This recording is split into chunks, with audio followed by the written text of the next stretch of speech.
안녕하세요. 단신입니다. 오늘은 잡설로 돌아왔습니다. 기능안전 얘기는 다음에 또 열심히 준비해서 해볼 거고, 오늘은 좀 날로 먹으려고 또 잡설로 들어왔어요. 어, 뭐, 그거예요. 제가 어느 순간 좀 생각나는 게 있거나, 제가 기록으로 남기고 싶은 게 있으면, 그 내용을 좀 얘기하려고 합니다. 웬만하면. 잡설 같은 경우는. 뭔가 컨텐츠를 준비하고 싶다라는 생각도 있지만 지금은 딱히 그런 생각은 없고요. 그래서 오늘은 무슨 얘기를 하고 싶었냐면은 인간관계에 대해서요. 제가 생각하는 인간관계, 그다음에 인간관계에서 꼭 필요한 거, 사람한테 필요한 꼭 인간관계, 이 부분에 대해서 얘기하고 싶었습니다. 첫 번째로 인간관계, 그러니까 우리 사람들, 그러니까 사람들이 그냥 기본적으로 이루는 인간관계들을 좀 생각을 해보면, 가족 있죠? 부모, 형제, 자매, 그 다음 결혼하셨으면 아내나 남편, 자식들이 있을 거고, 친구들 있죠. 중, 고, 대학교. 그 다음에 사회에 동아리나 동호회나, 동아리도 대학교구나. 동호회나 아니면은 사모임 요새 많으니까, 아니면 원데이 클래스 같은 것도 요새 많죠. 그 다음에 회사 생활하면서 만나는 동기나 동료들. 그 다음에 회사 동료들. 이게 조금 왜 중복되면서 다르게 썼냐면, 친구 같이 사적인 활동도 같이 하는 회사 동기나 동료도 있을 거고요.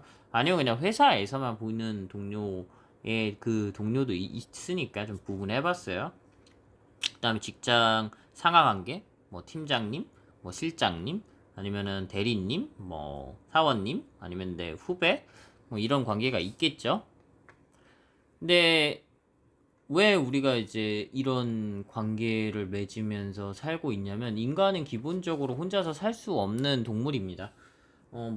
그거는 구석기 시대부터 지금까지 계속 그래 왔고, 그렇기 때문에 우리는 아무리 내가 MBTI 극 I라고 해도 혼자 있으면 결과적으로 외로움을 느낄 수밖에 없는 존재죠. 그렇기 때문에 우리는 관계 없이는 살 수가 없을 겁니다. 물론 다 어딘가에 예의가 있잖아요. 그래서 정말 산속에 들어가서 혼자 살아도 나는 너무 행복하고 좋다, 이런 사람 있을 수 있죠. 근데 극히 드물죠. 당신은 아닐 가능성이 큽니다. 그래서 보면은 우리가 그래서 가족을 이루잖아요. 결혼을 해서, 그 다음에 태어날 때 가족은 정할 수 없지만 결혼을 해서 가족을 이루는 이유도 그런 부분에 대한 욕구라고 생각을 해요. 왜 내가 애를 갖고 싶고, 내가 왜 결혼을 하고 싶겠습니까? 왜 가족을 이루고 싶겠어요? 그런 사회 구성에 대한 욕구가 있는 거죠. 꼭 옛날 부모님들이 무조건 하라고 해서 하는 거는 아니라고 봅니다. 그런 욕구가 있으니까 내 자식이 태어나고 내가 이제 그 관계 하는 데에서 뭔가 안정감을 느끼고 뿌듯함을 느끼겠죠, 모두 다. 그리고 직장 관계에서도 되게 중요하게 우리는 생각하잖아요. 동료랑의 관계도 중요하게 생각하고, 막 하다 빡쳐도 좀 참고 넘어가고 그런 거 있잖아요. 일을 할 때. 그래도 그 다음에 전후 사정을 생각해서 좀 내가 좀 참고 넘어가는 경우도 있고 많잖아요. 어쨌든 그런 관계도 있고 상하 관계 있죠. 근데 이제 이런 관계들은 사실 회사 나오면 끝나잖아요. 이직을 한다거나 퇴직을 한다거나 보통 이어지는 경우는 그렇게 많지가 않죠. 그리고 친구들이 있죠. 그러니까 사실 제가 여기서 제일 중요하게 생각하는 관계는 친구예요. 왜냐면 결혼하고 내가 이루는 가정 관계도 있지만, 이게 정말 끈끈하고 내 와이프나 내 그 남편이랑도 이제 끈끈하게 친구처럼 계속 지내고, 그 다음에 내 자식들과도 되게 엄청 친하게 계속 그렇게 살 수도 있죠. 그런 이상적인 가족들도 있을 거고, 아닌 경우 많잖아요. 취미도 서로 다를 수도 있고, 아니면은 이제 애들 크면 아우 난 아빠랑 안 놀아, 난 엄마랑 안 놀아 해서 이제 자기 친구들 만나서 놀러 다니고, 그러면 이제 거기서 외롭잖아요. 또 거기서도 외로움을 느낄 수 있다는 거죠. 그러면 이제 누군가는 만날 사람이 필요하다는 거죠. 근데 초중고 대학교 때 친구들은 결과적으로는 이제 결혼하거나 물론 이때 만난 친구들이 진짜 친구죠. 왜냐면 여기서 된 친구들은 나의 조건, 아무 조건 안 보고 그냥 나라는 사람과 친해진 사람들이잖아요. 그러다 보니까 되게 오래 간다고 보거든요. 근데 결과적으로 이 친구들이 뭐 결혼해서 멀어질 수도 있고, 결혼을 하면 애 봐야 되니까 이 친구들도. 그리고 이제 직장 때문에 내가 이제 이사를 해서, 그 다음에 내가 결혼하고 이사를 해서, 그러니까 여러 가지 이유로 멀어지는 경우가 많아지는 것 같아요. 결과적으로 나이가 들면. 그 다음에 회사 동료들도, 그렇죠. 이제 회사에서는 자주 보는데, 그 외의 관계에서는 사실 별로 관계를 안 맺는 경우도 많고, 아니면 그냥 정말 진짜 가족 같은 회사여가지고, 막 모든 이제 회사 동료들이랑 친구처럼 지내고, 같이 재밌게 지내는 사람도 있겠죠. 그리고 중요하긴 중요합니다. 회사 동료 관계가. 왜냐면 자주 보잖아요. 거의 이제 월요일부터 금요일까지 쭉 보는 관계니까. 거기서 이제 친한 사람들이 있으면 얼마나 좋아요. 회사 생활도 되게 편하고. 근데 이제 여기서 제일 중요하게 얘기하고 싶었던 게 뭐냐면 사회 친구들. 그러니까 뭐 동호회에서 만나거나 뭐 모임에서 만나거나 이런 친구들이에요. 저는 나랑 맞는 사람들을 계속 만난다는 것이 중요한 것 같아요. 제가 이제 결과적으로 살면서 느낀 게 뭐냐면, 저도 뭐 여러 가지 친구들 거쳤죠. 근데 뭐 이 친구들은 맞는 친구들이 많았겠죠. 그러니까 이제 계속 여기까지 뭐 아직도 연락하는 사람도 있긴 한데, 만나기 어려워요. 솔직하게. 제 경우는. 뭐 아닌 경우도 많이 봤어요. 그냥 자주 보는 친구도 많이 봤거든요.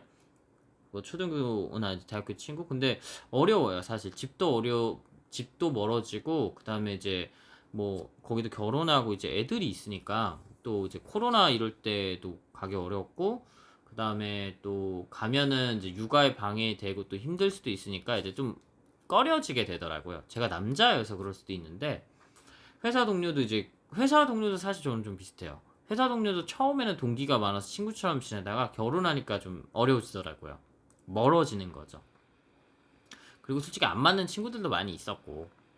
근데 이게 무슨 얘기냐면, 제가 그 사회 모임 같은 거 되게 오래 했거든요.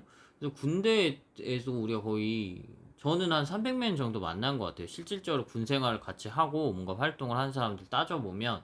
근데 사회 활동을 하면서도 거의 한 몇백 명을 거쳐갔는데, 실질적으로 남는 사람들 생각을 해보면 거의 100명당 1명 정도인 것 같아요. 근데 이 사람들 왜 남았냐 보면 되게 좋은 사람들이에요. 그리고 이 사람이 왜 좋냐라는 걸 생각을 해봤을 때는 저랑 잘 맞아요.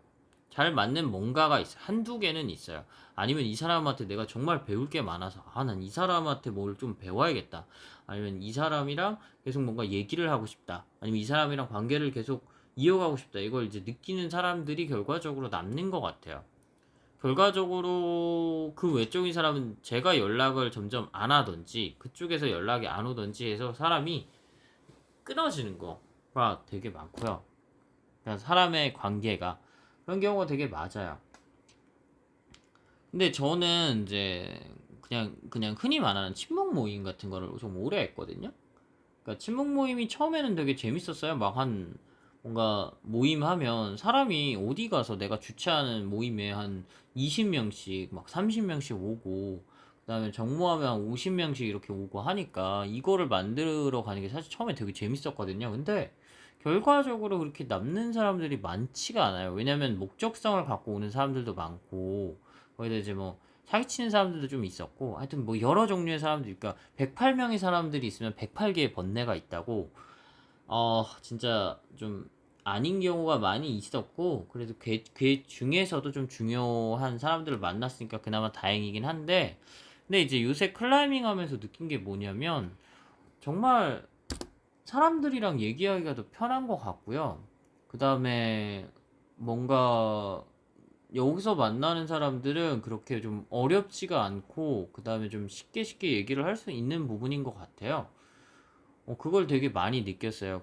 그래서 더 잘하고 싶고, 그래서 더 좀 계속 하고 싶어요. 그래서 지금 2주 정도는 손가락이 앞에서 쉬고 있는데, 되게 저한테는 좀 도움이 많이 되는 것 같거든요. 그래서 지금 차라리 드는 생각이, 차라리 그냥 친목 모임 이런 거 말고, 그냥 술 먹고 놀고 이런 거, 그런 것도 재밌었지만, 어렸을 때는, 차라리 클라이밍이나 이런 식으로 이제 뭔가 특정 목표를 갖고 이제 사람이 만날 수 있는 그런 활동을 오히려 했었으면 더 좋았겠다라는 거를 최근에 많이 느끼거든요.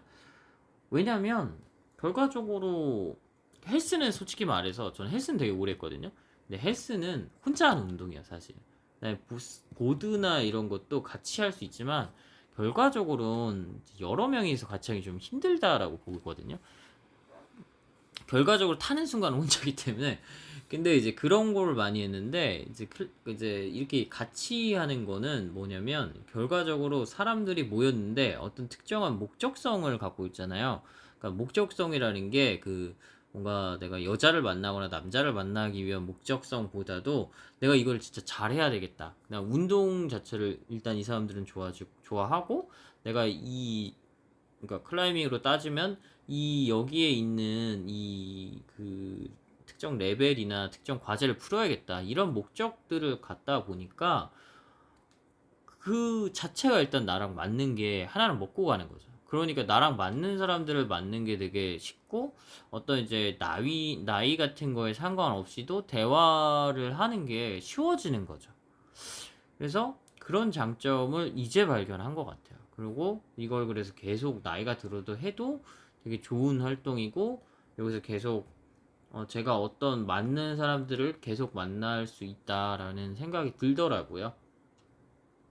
그래서 그건 저한테 다행이죠. 그래서 여러분도 그런 거를 좀 찾는 게 인생에서 중요하지 않나라는 생각이 들어서 이 영상을 만들었습니다. 근데 이제 당연히 절대 허용해서 안 되는 관계들도 있겠죠. 일단 뭐 요구만 하는 사람들. 그러니까 그거 아세요? 이제 대한민국이 심리학적으로 보면 관계주의 사회라고 하거든요.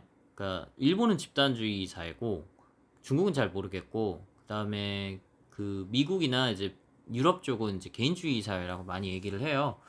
그러니까 뭐냐면 우리나라 사람은 그래서 사실 이 언어 자체에도 이미 그게 나와 있는 거예요. 우리는 우리나라, 우리 아빠, 우리 엄마, 그다음에 뭐 우리 집 이런 식으로 우리라는 얘기를 표현하잖아요. 근데 이 우리가 되게 웃긴 거거든요. 마이 와이프라고 하지 위 와이프라고 하면 사실 이게 말이 되게 이상한 거예요. 그 사람들한테는 와이프가 남편이 여러 명인가? 이렇게 생각이 되거든요. 그분들 이제 미국인 입장에서는 그러니까 사실은 이렇게 표현하면 잘 안 맞는 말인데 우리는 그 의미 알잖아요. 그러니까 뭐 그러니까 나한테는 와이프긴 하지만 뭐 우리 아들의 엄마, 우리 딸의 엄마이기도 하니까 우리라는 표현을 그걸 이제 애둘러서 표현하는 거잖아요. 우리나라, 그러니까 나의 나라기도 하지만 내 친구의 나라기도 하고 우리 부모님의 나라기도 하고 그러니까 이제 우리라는 표현을 쓰는 거잖아요. 그러니까 이미 이 말에 관계가 담겨 있거든요. 근데 이걸 너무 욕을 하면 안 되니까 이걸 악용하는 그분들이 너무 많다. 그래서 요구하는 거죠. 계속 와서 뭐 해달라, 돈 빌려달라는 사람들도 있었고, 뭐 꼭 해달라, 뭐 누구 불러달라, 뭐 이거 해달라, 나 뭐 어떻게 했는데 뭐 그냥 좀 이 자리 껴달라, 그러니까 뭐 모임 같은 거 하면, 그러니까 나는 좀 특별하게 해달라, 뭐 하여튼 정말 이런 거만 하는 사람은 절대 만나면 안 되고 여미새 남미새 안 돼요. 여자의 미친 그 다음에 남자의 X 세뭐 이런 분들 만나시면은 안 됩니다. 그러니까 이 결과적으로 그거예요. 그냥 여자 만나기 위해서 나를 이용하거나 남자 만나기 위해서 이용하는 사람 이런 사람도 진짜 많았고요. 그 다음에 사기꾼, 거짓말쟁이 은근히 많습니다. 이것도 진짜 많이 만났어요. 사기꾼도 많이 만났고 그러니까 뭔가 결과적으로 투자 뭐 운용을 한대요. 근데 알고 보니까 이제 투자 사기 유치해가지고 먹고 날르고 튀고 그 다음에 이제 나중에 파산하고 이런 사람도 봤고 뒷담화 많이 하는 사람 내 뒷담화 그러니까 나를 진정으로 위하는 사람이 아닌 거죠. 근데 뒷담화 막 하고 그런 사람들은 결과적으로 이런 사람들은 멀리가 아니라 그냥 바로 손절을 하셔야 됩니다. 그 다음 화가 많은 사람 진짜 사람은 쉽게 못 바꿔요. 근데 화가 많고 이런 사람은 나중에 무슨 사고를 칠지 몰라요. 진짜 좀 많이 봤고 사고 치는 거. 근데 막 그런 경우도 많이 봤어. 주변 그 이제 같이 모임하는 사람들이랑 아 이 사람은 원래 이러니까 뭐 이 사람 저 사람이 잘못해서 이 사람이 화를 낸 거지 막 이런 식으로 얘기를 하는데 아 그거 안 돼요. 그냥 사람은 안 바뀌고 괜히 휘말리면은 나중에 경찰서 갈 수도 있고 안 좋아요. 그래서 이런 류의 사람들은 그냥 만나지 마세요. 만나지 말고 이런 낌새가 보인다라고 하면 그냥 차단 박는 게 인생이 좋습니다. 이런 사람들의 끌어다닐 필요 없이 뭐 여러분 인생에 할 거 많거든요. 만날 사람도 많고 굳이 허용할 필요 없습니다. 네. 오늘은 여기까지 진행하겠습니다. 지금 방송을 세 번째 찍었는데 아 제가 좀 실수를 해가지고 네, 여러분에게 좋은 정보 됐으면 좋겠고요. 지금까지 단신이었습니다. 감사합니다. 좋은 밤 되세요.